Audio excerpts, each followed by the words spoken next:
नमस्कार, मैं हूं श्रवण गुप्ता और आप देख रहे हैं भारत एक्स फैक्टर। आरजेडी के अध्यक्ष लालू प्रसाद यादव और उनकी पत्नी राबड़ी देवी और बेटे तेजस्वी यादव के लिए बुरी खबर है। बुरी खबर इसलिए भी ज़्यादा है, हो सकता है कि उन्हें ज़्यादा और बुरी लगे क्योंकि बिहार में चुनाव होने हैं। 6 और 11 तारीख को वोटिंग होनी है और 14 को इसके नतीजे आने हैं, लेकिन उसके ठीक पहले दिल्ली से जो है उनके लिए एक बड़ा झटका आया है। दरअसल जो दिल्ली की राउज एवेन्यू कोर्ट है उसके स्पेशल जज विशाल गोगने ने आईआरसीटीसी स्कैम केस में लालू प्रसाद यादव, उनकी पत्नी राबड़ी देवी और तेजस्वी यादव के खिलाफ जो है आरोप तय कर दिए हैं। और ये आरोप जो हैं इसमें करप्शन, क्रिमिनल कॉन्स्पिरेसी और चीटिंग, मतलब कि भ्रष्टाचार, कदाचार और 420 मतलब चीटिंग, धोखाधड़ी और कॉन्स्पिरेसी के जो है साजिश के आरोप हैं इन तीनों के खिलाफ जो हैं। और इसके अलावा टोटल 14 जो हैं, इन तीनों को लाकर 14 आरोपी हैं, उनके खिलाफ जो है आरोप तय किए गए हैं। लेकिन लोग तो जानना चाहते हैं सिर्फ इन तीनों के बारे में कि इन पर जो है अदालत ने जो है कौन से चार्जेस लगाए हैं। कई चार्जेज हैं करप्शन से जुड़े, कई धाराएं हैं, चीटिंग है, इसके अलावा जो है साजिश के आरोप हैं। लेकिन एक बात चीज़ें आपको साफ कर दें कि ये जो 420 का केस है, मतलब चीटिंग का, वो लालू प्रसाद के पर भी लगाए गए हैं, उनकी पत्नी राबड़ी देवी पर भी लगाए गए हैं और तेजस्वी यादव पर भी लगाए गए हैं। लालू यादव पर करप्शन और साजिश के भी हैं, लेकिन ये जो 420 का जो धारा है, मतलब चीटिंग का, वो तीनों पे कॉमन है।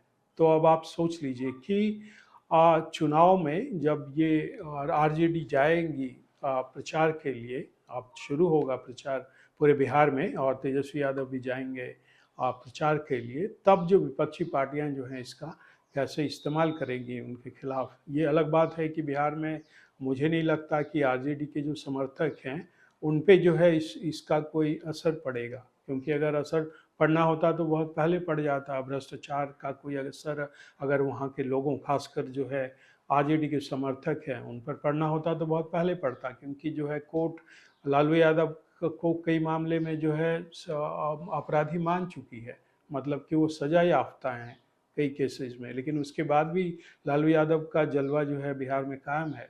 पिछली बार जो है 2020 में तेजस्वी यादव मुख्यमंत्री बनते बनते रह गए थे, मतलब 74-75 सीटें उन्हें आती है। और अब भी आप अगर लालू यादव की सभाओं में जाएं, उनके मीटिंग में जाएं, चूँकि अभी 2-3 महीने पहले मैं बिहार में ही था, 2-2.5 महीने पहले, अभी आया हूँ और फिर जाऊँगा, तो मैंने लालू यादव की मीटिंग्स देखी थी जो उन्होंने अपनी पार्टी के लिए किए थे, जो वहाँ के होटल्स हैं और दूसरी जगहों पे।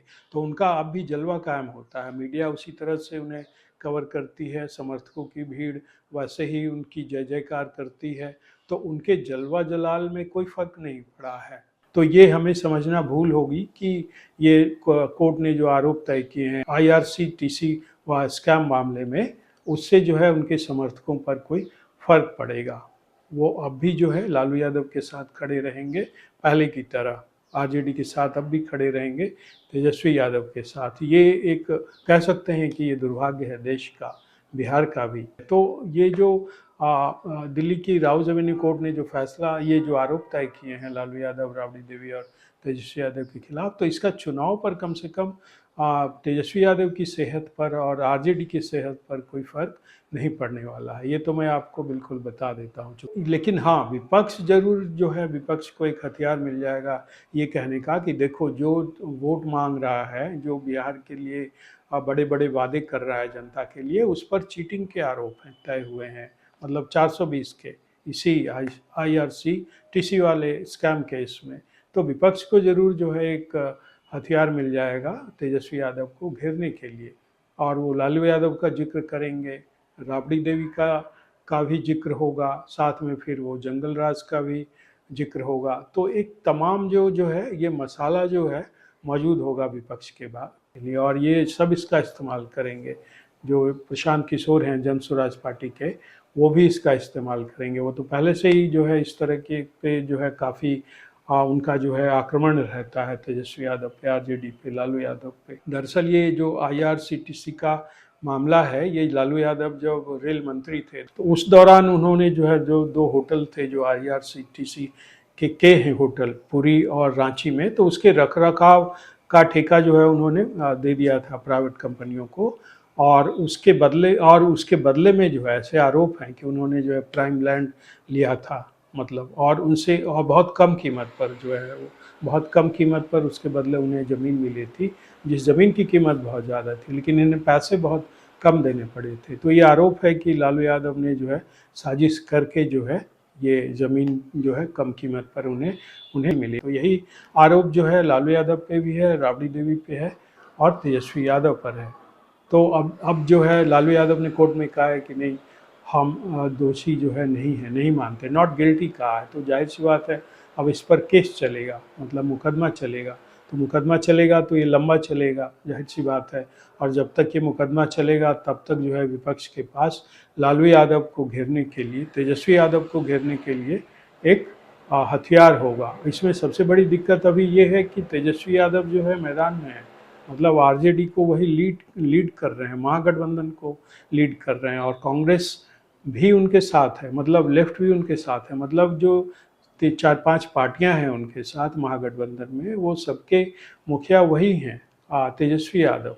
तो उन पर जब ये आरोप तय हुए हैं चीटिंग के, मतलब 420 के, तब जो है ये कैसे वहाँ ये आरोप गूंजेगा चुनावी सभाओं में, कैसे जो है इस पर जो है हल्ला मचेगा। क्योंकि आप 420 जो है आप जानते हैं, 420 जो है बिहार में और सब जगह जो है एक शब्द ऐसा है जिसमें जो है समाज में ये चलता है कि अरे तुम तो 420 हो, 420 ही करते हो।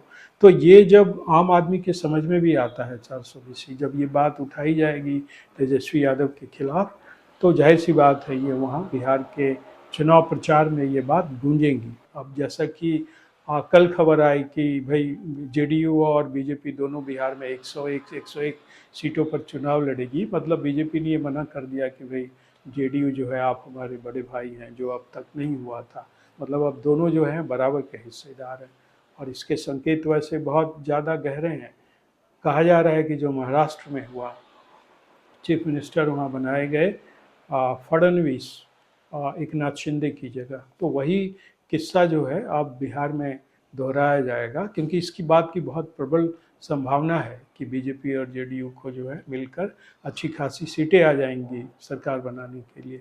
लेकिन ये जो 101 वाली बात जो है, सीट वाली बात, ये देखने में सुनने में तो साधारण सी खबर लगती है कि भाई इसमें ऐसा क्या हो गया कि 101 और 101 दोनों साथ साथ लड़ेंगे बराबर सीटों पर। लेकिन इसके मायने बहुत गहरे हैं, इसका एक बड़ा लंबा पीछे बैकड्रॉप है, सिलसिला है। जेडीयू कभी भी जो है बीजेपी से कम सीट पर नहीं लड़ी, हमेशा उससे ज़्यादा पर लड़ी है।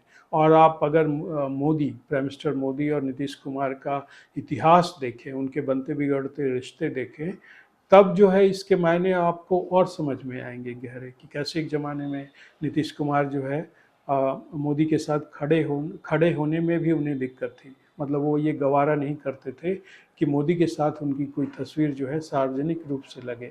भोज जो है उन्होंने देकर मना कर दिया था बीजेपी को। तो उनके रिश्ते जो हैं बहुत खट्टे मीठे और बहुत लंबे रहे हैं, इस तरह के उनका उनका रिश्ता। और इसमें हमेशा नीतीश कुमार जो है ने एक अपर हैंड रखने की कोशिश की। यही वजह है कि 2015 में जो है वो लालू प्रसाद, तेजस्वी यादव आरजेडी के साथ चुनाव लड़े, नीतीश कुमार। तो एक लंबा, एक दशक से ज़्यादा इसका इतिहास रहा है मोदी के प्राइम मिनिस्टर बनने के पहले, मतलब 2014 से पहले से इतिहास शुरू होता है। ये जो कहने में ये बात लग रही है कि 101, लेकिन इसका जो सिलसिला है बहुत पीछे जाता है, 2014 से पहले से जाता है ये। तो वैसे में अगर बीजेपी जो है अब एक तरह से साथ, मतलब एक तरह से जो है बराबरी की बात अब कर दी है बीजेपी ने, कि हम आपको अब बड़ा भाई नहीं मानेंगे, तो उसके मायने जैसा मैंने कहा बहुत गहरे हैं। मतलब अब ये हो सकता है, इसका मतलब एक और है कि भाई अब जेडीयू की जो है नहीं चल रही है, क्योंकि अगर जेडीयू की चलती तो जेडीयू कभी नहीं ये इस बात पर राजी होती कि हम जो है बराबर सीटों पर चुनाव लड़ेंगे। यही इसका प्रमाण है कि जेडीयू ने कुछ नहीं कहा, कुछ नहीं बोला, मतलब सार्वजनिक रूप से, और ये खबर आ गई कि दोनों बराबर सीटों पर लड़ेंगे। इसका मतलब है कि बीजेपी का अब अपर हैंड है। तो जाहिर सी बात है, जब चुनाव अगर ये जीत जाएंगे तो इसमें फिर बीजेपी का मुख्यमंत्री होगा, इसकी संभावना बहुत ज़्यादा है। और महाराष्ट्र जैसा दृश्य ही फिर बिहार में दोहराया जाएगी, इसकी संभावना भी बहुत ज़्यादा है। और ये साफ दिख भी रहा है, मतलब कि नीतीश कुमार का जो स्वास्थ्य है उसे देखकर और अभी जो स्थिति है उसमें ये बात बहुत सहज स्वाभाविक लग रही है कि बीजेपी और जेडीयू को अगर अच्छी सीटें आ गई सरकार बनाने लायक और या उससे ज़्यादा, तो बीजेपी ही जो है अपना मुख्यमंत्री वहाँ खड़ा करेगी। कौन होगा ये अभी आगे की बात है, फिलहाल तो अभी मतदान होना है, उसके बाद नतीजे आने हैं। लेकिन फिलहाल जो है ये आरजेडी लालू यादव और तेजस्वी यादव और राबड़ी देवी के लिए ज़रूर एक बड़ा झटका है। तो आज के एपिसोड में इतना ही। आपसे अनुरोध है कि इस वीडियो के चैनल को लाइक करें, शेयर करें और चैनल को सब्सक्राइब करें। अब हमें आज्ञा दीजिए। नमस्कार।